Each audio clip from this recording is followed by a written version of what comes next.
Thought I'd share a little information on how I do some of my projects, arts-based stuff.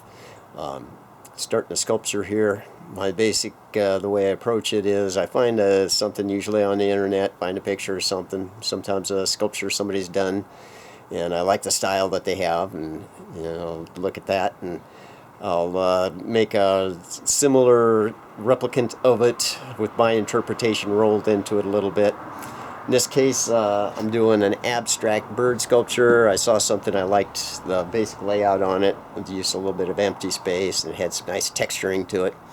I figured I'd make this out of Hypertufa. And what I did was, with this, I started out, I made a foam core. I took some XPS foam, like 1-inch foam. I've got a foam cutter knife, one of those hot knives. And I cut out the basic shape. I kind of drew it on some paper and then traced that onto the foam, cut out the shape, put some things inside with some spacing on it to get it to where I wanted size-wise, glued that together with hot melt glue. And I took something they call fiber tape they use for drywall and wrapped that around to give the Hypertufa a place to stick to. It kind of works on that. I'm going to have to probably come up with a little bit of an improvement on it. But it helps a little bit with getting it to stick. Still tweaking around with my mixture ratios on the Hypertufa.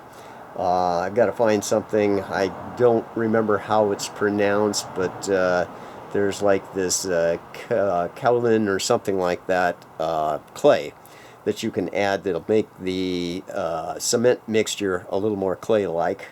Only one place has it here locally, and I can't get there during normal when their normal business hours are, so I'm still trying to figure out how to do that. But what I'll do here is now I'll mix up some of my Hypertufa mix, and I'll stick that on there. Of course, I use a respirator when I'm working with that because I've got lung issues as it is. Don't need to make it worse.